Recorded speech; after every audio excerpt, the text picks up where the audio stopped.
Ouais, par exemple, si vous regardez le conseil des gouverneurs de la Banque Centrale Européenne, il y a littéralement 25 personnes dans une pièce qui prennent une décision. La FED, c'est 12 personnes qui font la même chose. J'ai un ami qui dit toujours, 12 personnes prennent une décision pour l'argent de minimum 330 millions de personnes. Ça ne passe pas avec la nouvelle génération.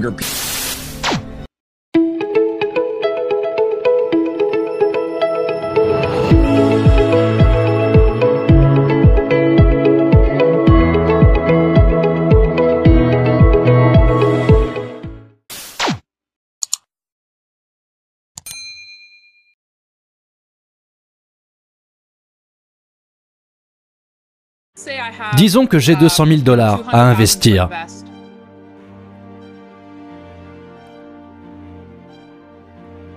J'ai 10 000 $, 100 000 $, 1 million de $. Que devrais-je en faire?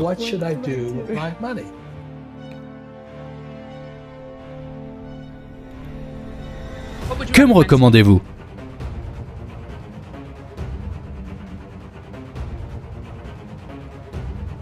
Je dirais étudier. Il y a des avantages dans l'argent, l'or et le Bitcoin. Et vous devez connaître ces avantages ainsi que les inconvénients. Ça ne coûte rien d'étudier, mais c'est la chose la plus importante à faire. C'est pour ça que je recommande d'écouter Stansberry. Je suis très optimiste par rapport à l'argent, car c'est abordable aujourd'hui. Il est à 25 $, 50% de moins que son prix le plus haut, et ça n'a pas bougé. C'est pour ça que j'en achèterai.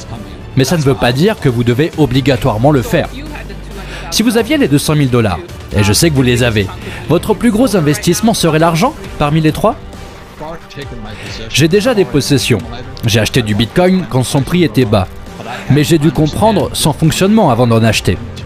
J'ai acheté ma première pièce d'or en 1972 à Hong Kong, chez Kruger Rand. Et j'ai acheté ma première pièce d'argent en 1964 à 17 ans. Ça fait longtemps que je suis là. Je ne suis pas seulement optimiste, j'adore ça.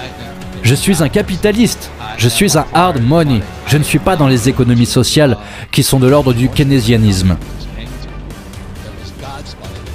Il y a l'argent de Dieu, l'or et l'argent des hommes, le Bitcoin ou les crypto-monnaies. Et je pense que c'est important, surtout pour les gars comme moi, de comprendre le monde des cryptos, car c'est un monde qui vient à nous aujourd'hui. Et les gars comme nous, dans l'or et l'immobilier, sommes de plus en plus éliminés. Aujourd'hui, il y a cette bataille entre les vieux et les jeunes. Les vieux se retrouvent dépassés. Buffett, par exemple, est anti-or et anti-crypto. Et je me dis, sérieux, comment tu peux être anti quelque chose?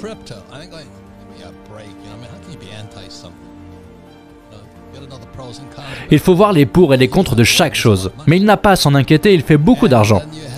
Ensuite, il y a les gars comme Jim Records, un ami à moi qui dit « La crypto est morte ».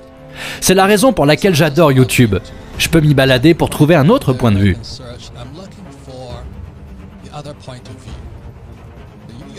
Vous, les jeunes, vous êtes tellement intelligents. Vous êtes loin en ce qui concerne l'éducation financière, mais surtout, vous êtes conscients, alors que les vieux sont plutôt fermés d'esprit sur ce qui concerne votre monde.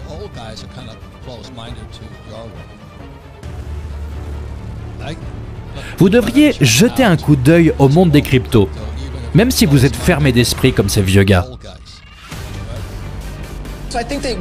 Je pense que quand vous commencez à vous intéresser au marché financier, surtout au point de vue macroéconomique, il y a des problèmes et des solutions. Et ce qui finit par se passer, c'est que ceux qui investissent dans les métaux précieux et ceux qui investissent dans les crypto-monnaies se mettent d'accord sur la plupart des problèmes. Il n'a pas de secret. Si tu imprimes beaucoup d'argent, cette monnaie sera dévaluée. Il y a une grosse dette de la société, le bilan de la FED est hors de contrôle. Généralement, nous sommes tous d'accord là-dessus, donc je ne vais pas m'éterniser là-dessus. La question est, que faire? Et je pense que quand on s'accorde sur des solutions, c'est cette idée de monnaie saine.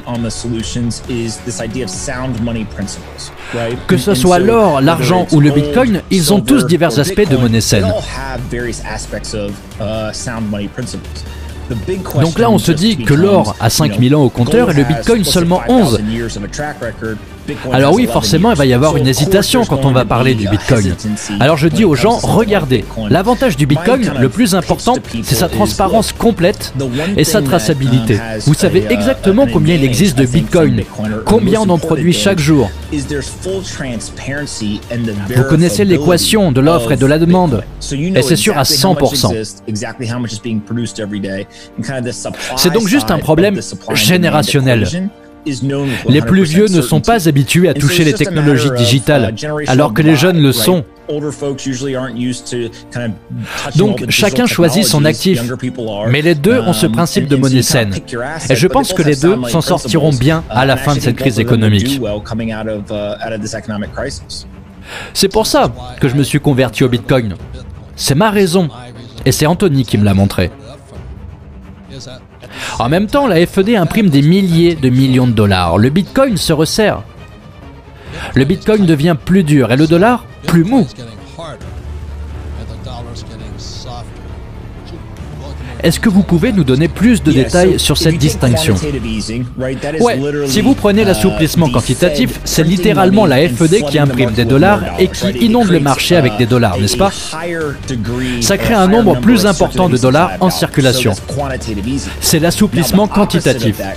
L'opposé de cela, le durcissement quantitatif ou le resserrage quantitatif, serait qu'il retire des dollars de la circulation. Donc, ce qu'il se passe avec le Bitcoin ressemble à du durcissement quantitatif. Il y a 21 millions de bitcoins créés. Au début, toutes les 10 minutes, 50 étaient distribués dans la circulation. Cela a été programmé pour être coupé en deux 4 ans plus tard.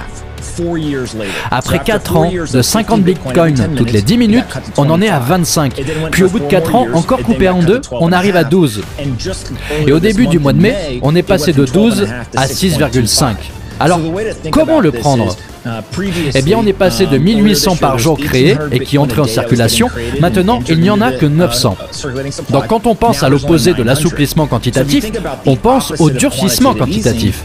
On obtient un cap artificiel d'approvisionnement qui devient de plus en plus difficile à obtenir chaque jour. Donc, tant que la demande reste la même ou monte, la valeur du dollar devrait augmenter. Et donc, la clé de cette question, pourquoi les jeunes gravitent autour de cet actif? Premièrement, c'est programmatique comparé à la FED. Les gens parient des milliers de millions de dollars sur le marché. La FED va-t-elle imprimer plus ou non? C'est la seule décision qui importe. Avec le Bitcoin, on sait avec une certitude de 100% ce qui va se passer. Deuxièmement, c'est que c'est programmatique. Personne ne peut le manipuler. Donc dans le monde dans lequel on allume la télé, tout le monde se bat en se demandant ce que fait la FED. Personne ne peut manipuler ce marché. Personne ne peut changer le calendrier d'approvisionnement de ce marché programmatique. La FED est une banque centralisée. Centralisée veut aussi dire communiste, dans son commandement et dans le contrôle d'un gouvernement centralisé. C'est du communisme. Le Bitcoin, l'or et l'argent ne sont contrôlés par personne. Donc l'une des raisons pour laquelle j'ai décidé d'acheter de l'or en 72, c'est parce que la FED ne pouvait pas jouer avec. Ils ont joué avec à un certain niveau, mais ils ne peuvent pas en imprimer beaucoup. C'est ce que je n'aime pas à propos du dollar. C'est donc ce qu'on veut dire quand on dit programmatique. Mais j'appelle ça l'argent du peuple, car il n'y a pas quelqu'un comme Jerome Powell, le président de la FED, qui peut dire « aujourd'hui ça va faire ça, et demain ça va faire ça ». Tout est déjà prévu pour des années. Combien de pièces vont sortir, etc. Ouais, par exemple, si vous regardez le conseil des gouverneurs de la Banque Centrale Européenne, il y a littéralement 25 personnes dans une pièce qui prennent une décision. La FED, c'est 12 personnes qui font la même chose. J'ai un ami qui dit toujours, 12 personnes prennent une décision pour l'argent de minimum 330 millions de personnes. Ça ne passe pas avec la nouvelle génération. Donc quand vous regardez le Bitcoin, il y a du code qui a été écrit et qui ne peut que changer seulement si plus de 50% des gens sur le réseau sont d'accord pour le changer. Donc quand il y a des millions de personnes qui essayent de coordonner quelque chose, rien ne se passe. Donc ce code ne changera pas. Il va rester comme il est, et s'il y a un changement, tout le monde le verra arriver.